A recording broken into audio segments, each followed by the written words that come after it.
What is up, YouTube? Weather is not cooperating today, so last night we managed to get the motor and trans put back together. TV cable needs some adjustment and replacing of the internal wire for the TV cable. Filler neck is in, motor is assembled, intake is on. Obviously no carb spacer, no carb. Also never checked to see if the new carb is going to clear on this manifold. If not, we're cutting a hole. It's a cool guy move, right? Hot rodding at its best. If there's no clearance, cut a hole, make it fit. Anyways, fuel pump's back on, oil pressure line is swapped over. So today is going to be a little bit of, I really wanted to drop this into the car today. Not gonna happen. The crater in my driveway means that there's like a 6-inch hole of water. You can see the drive shaft sitting down there right now. Not ideal for installing a motor. So instead, we're gonna finalize and button up some more stuff on here. This trans pressure valve is gonna go onto this transmission.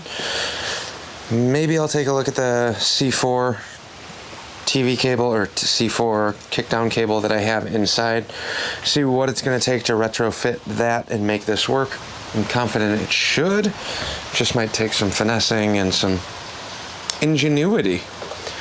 Then valve covers. I have the valve covers that were on this, which are the old, where did I put those?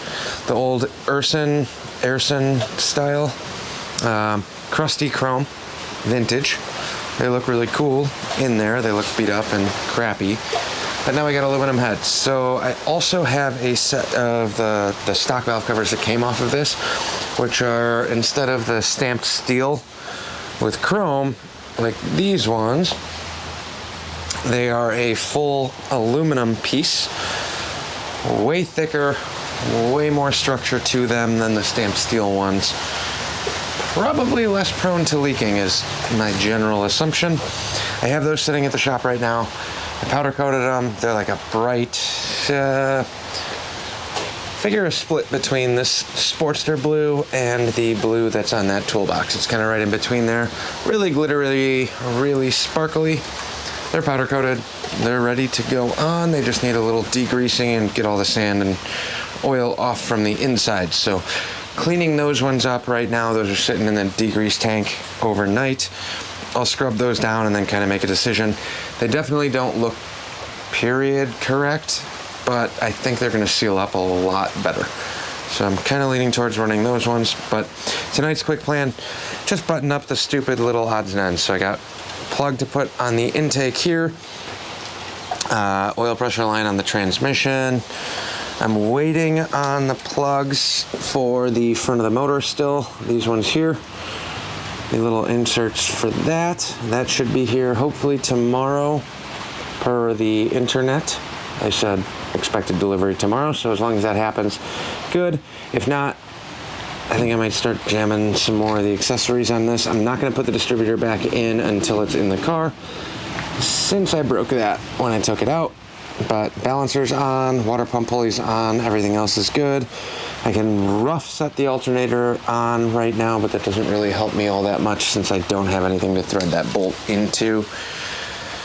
Carb can't go on until we get the motor back in. I can maybe look at the coil. I think that uses the lower mount. Well, lots of tedious little stuff today. It is what it is, but the more we get done in here, the less I have to do underneath the car. Other than that, once the motor and trans is back in, we got 2 bolts on the cross member, 2 bolts on the, trans mount. We got to swap that over too. Trans mount, 2 bolts on the trans mount, 2 bolts on the cross member, shifter linkage, TV cable and adjustment, 2 motor mounts. Pretty much home, and then some wiring. So let's get jamming on this thing. All right, down onto the old transmission. I'm gonna try this with a pair of these pliers. I don't know if it's actually gonna work. Not really anticipating that it will, but maybe we can get lucky. So I'm using 1/2-inch wrench on the fitting because I want all of this to, man, lucking out.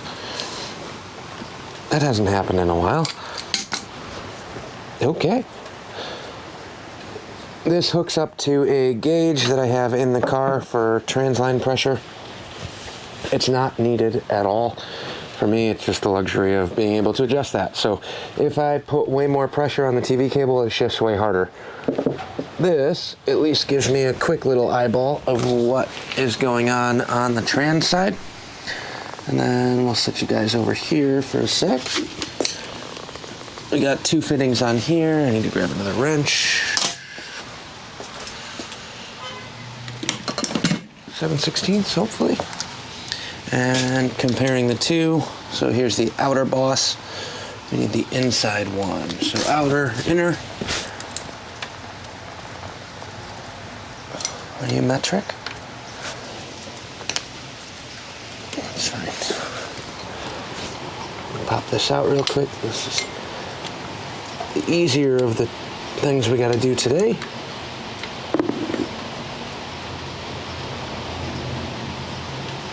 So if you order the Locar TV kit, TV cable kit, they give you all the instructions on how to do all of this.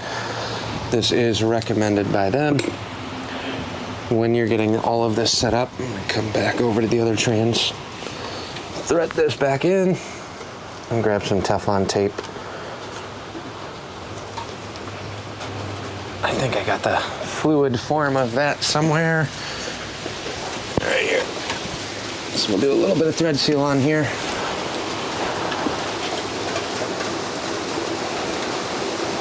And drive this back home.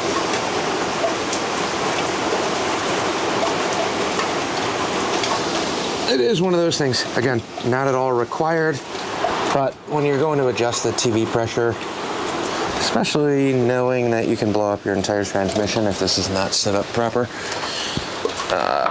I feel a little bit better having a gauge to tell me what I'm doing right or wrong. And I already have it all wired up to the gauge already, so there's one free-floating spade connector down there. Home Depot quality at its best. Whatever generic auto part pipe fittings I could find. There we have it. Trans gauge is now hooked up. Let's take a look at some shifter stuff. Well, it's not in the bin over there. That's all the nitrous stuff. Yeah, that's gonna happen at some point too. So ideally my goal with this car, the last time I took it out to the track, I ran a 15.0. I was happy with a 15.0 for a slap together build, but I think she's got more in her. Distributors, wires, box, Holley carbs. I got a 750 in here, another old 600 that needs to be rebuilt. Ton of caps and rotors. That's not the one we're looking for. Got so many boxes of Falcon parts and other miscellaneous Ford stuff that still needs to get done at some point. There's the other 3-speed that's supposed to go in the truck. That was the goal for this summer. Not gonna happen. Trans is shifting. It's grindy, it makes some noises, but that's okay. This is the shifter for that trans, so that can go back there. What else we got here? Got some Blue Streak, OG wires. Oh. The cam we were supposed to run in there.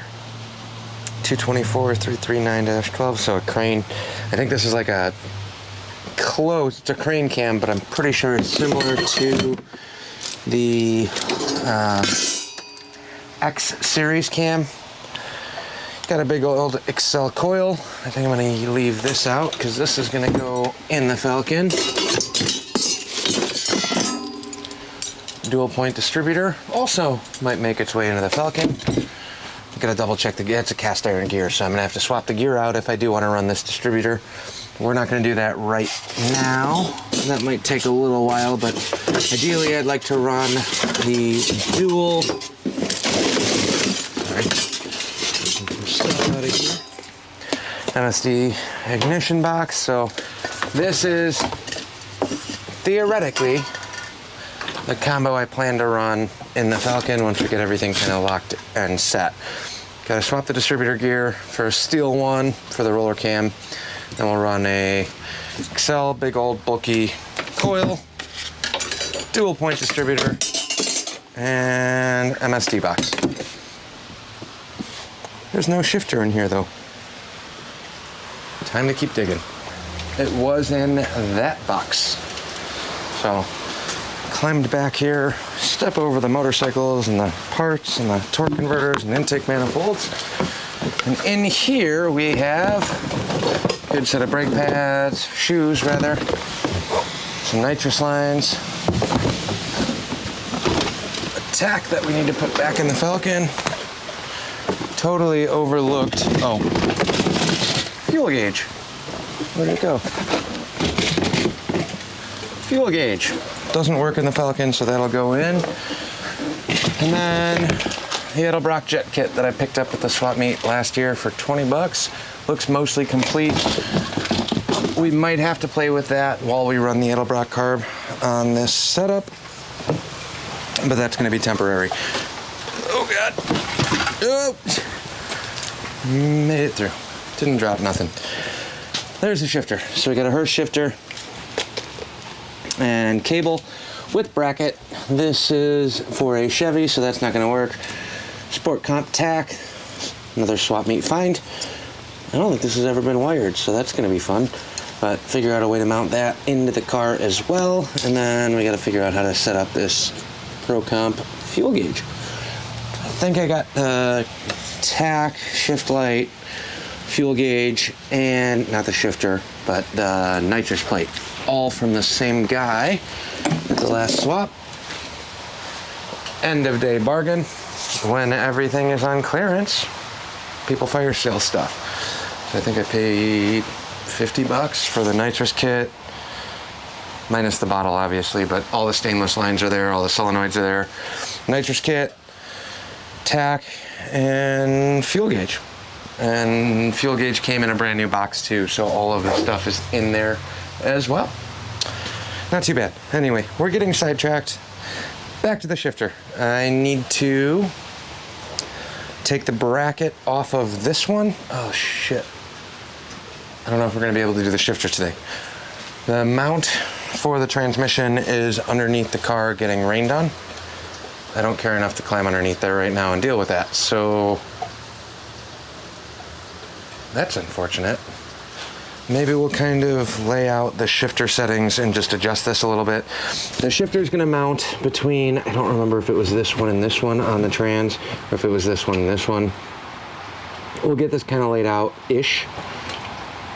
I think the shifter is gonna go vertical, or maybe the shifter is gonna go down and the TV cable will stay up. But I'll get this set onto the body of the trans here the way it was. And then shifter-wise, we can adjust that. I do have a complete cable on here, so just a cotter pin and a shifter pin. Unless I can get really lucky. What are the odds? What are the odds that Ford and Chevy bolt patterns are semi-similar?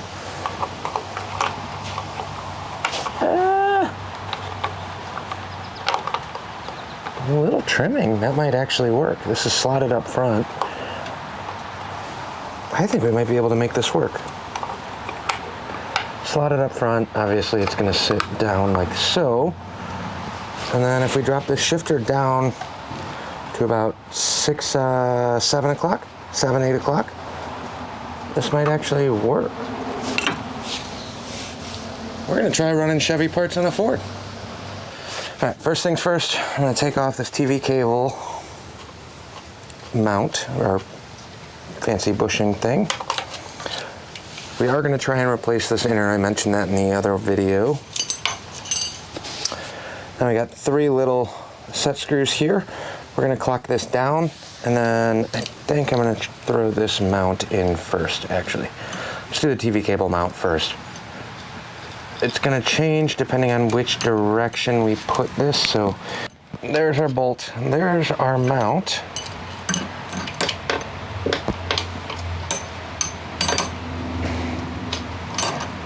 Come on.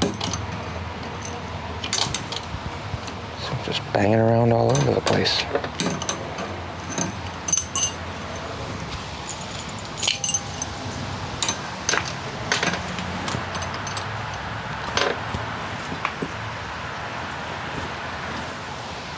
Something kind of like that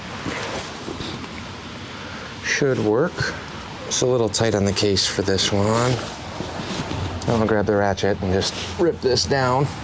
So ideally that'll sit there. That mount will get snugged up here. So if this sits flush, it'll be like that. Pull the cable taut. And then this will get bolted on here.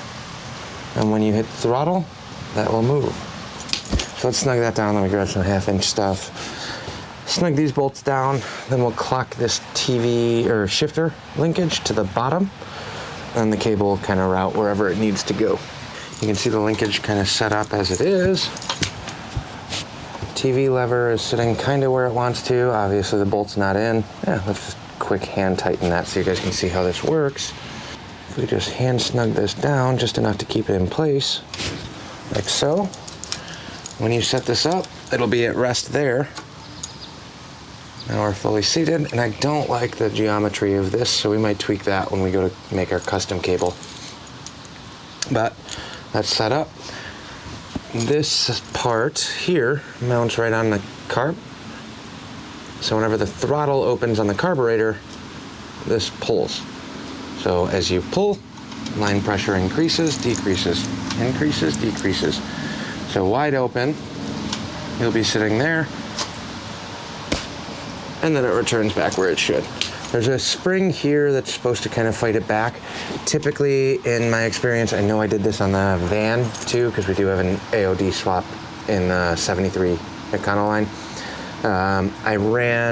There's a little hole right here. I ran one more spring from here to the bracket, so it just constantly forces it to return back where it should. I'm hoping I won't have to do that on this one. So I'm short 2 bolts here, but like I said, I know for a fact, oh, they might actually be on this trans.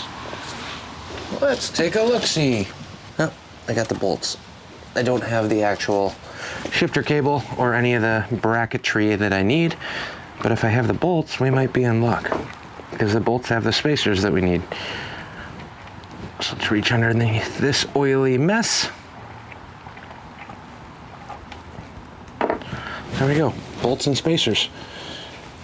These are the bolts I just pulled out of the old trans. It's gonna go bolt.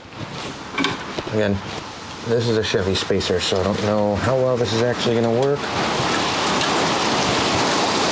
There's the range. This will drop down into the pan. So bracket, spacer, and then these bolts are longer. So I got the first bolt started. I'm trying to get the second one going, but she's fighting me. I'm putting the bolt through on the bottom. The spacer. And then, like I said, on this mount, the front is slotted, so I do have a good amount of wiggle room. I should have more than enough to lock this bolt in, or at least get it started. If I can do it blindly. And that spacer should gap it out past the pan. They're threaded, they're going in, so I'll snug these up, and then we're gonna clock the shifter around to make this work with the new shifter. Jammed it into park, that's good, that's a win. Now what we're gonna do is take off the TV cable bracket once more, and then I'm gonna rotate this down, and essentially land this where the cable's currently sitting. So I do have a little bit of adjustment on here, a couple threads so I can back this in, tighten this down a little bit, and then try and get this as close to like 7, 8 o'clock. I think that would be an ideal spot. If I remember correctly, I think in the Falcon, I had the shifter cable coming from the back like this, but I think I had it come back and then snaked up and then into the car. So I think it kind of went this way, and then this is on the floor pan-ish, like that. We're gonna try and duplicate this setup right here and make everything work. Floor pan sits a little higher, so maybe the cable was kind of jammed in there. Something kind of like this. If we can duplicate this setup, we should be good to go. It's at 3:30 seconds. Man, jacked up my finger. No blood, so it can't be that bad. But it hurts. So we need to line this roughly up. Ideally, I'd like it there. I have a couple adjustments on the aftermarket shifter. So I think this is like a B&M cable. But we can back this jam nut off and thread this about a 1/2 inch, 3/4 of an inch this way. Or we can just set this up to work. Let's go over one more and see what it looks like. Yeah, I don't like the geometry of that one, so we are gonna go down one. So unthread this, we'll go over one hole to there. That looks much better in my opinion. Clearly an expert at nothing. But we'll get this kind of queued up, and then we'll make the shifter cable work with what we need. I know we're gonna have to adjust and fine tune, which is just fine. So we'll leave that right there. I'm pretty sure that's in the park position. Drop this on here. I don't know what's happening on this. We'll wait till that's mounted in the car. I just sliced my hand open too. So that's on pause for now. TV cable, throw this back on. Throw the bolt back in. Also on pause until we get this hooked up to the carburetor. Then we're gonna put one more freeze plug in, well not freeze plug, but we're gonna put one more plug into the intake manifold. And that will conclude this one. Because I'm tired, it's raining, I'm way behind on editing videos, and I keep hurting myself the longer I stay out here. So there's that. That's how you dictate how long you're working on stuff in the garage, based on how much you cut yourself and crush your fingers and hurt yourself. So we'll get that kind of set up. Shifter is slightly installed, cable is kind of roughly close. Let's do a freeze plug. That's simple. I can't hurt myself doing that. Only the best for this hot rod, which means go to your local AutoZone and grab whatever plug kit they have off the shelf. And they're chrome. Here is 2 of them. I don't need this one. I thought about maybe trying to use one of these to plug the head, but that doesn't work unless I flip-flop them, and that's way too much work. So here's the plug we're using. This will go right in here. Let me grab the thread sealer. Load this thing up because we have no accessories, no anything whatsoever on this motor. Manual brakes, rather. No power steering, no luxuries, no frills, only try and go fast. Snug this down, and this should be it on the intake manifold. Okay, intake manifold bolt plug is in. That's the last of those. Falcon's getting rained on still. Coolant and oil tray is filled with miscellaneous fluids. Headers are on the ground getting wet. Drive shaft's on the ground in a puddle now. Luckily the yoke is a little bit higher than that. And the ball joint or U-joint sections are in the rear, so that's elevated at least. No hood, entire engine bay is getting soaked, but we have a hot rod motor. So, Trick Flow Stage 1 cam. Amazon special single plane. High-rise air gap intake. I'm so impressed by that. $160 some. Brand new thermostat. Got to tighten up the hoses. Last year's housing, this was new and it's already filthy. Holly fuel pump. Trick Flow, like I said, stage 1 cam. Trick Flow 170cc 61 chamber heads. Trick Flow 1.6 roller rockers. Bowman shift kit in the trans. Re-welded, unknown condition. So we're gonna send it. And Hurst shifter. That kind of sort of lines up-ish. I just gotta figure out the shift pattern. 1 on the shifter and 2 on the actual shifter lever itself. Will be much easier to figure that out once it's actually in the car. And it's not that hard of an adjustment, so I'm not gonna worry about that too much. There's a lot of sharp parts on the actual shifter mechanism itself, especially when it's not bolted down to anything, because you're trying to push the shifter and you're really just pushing the lever and cutting open your hand. So that'll wrap this video up. Thanks for watching. Like, comment, subscribe. I am hoping there's a break in the weather tomorrow. This will be coming together real quick moving forward. So this is the hard, tedious part. Everything else should start going pretty quick. Thanks for watching. We'll catch you guys on the next one.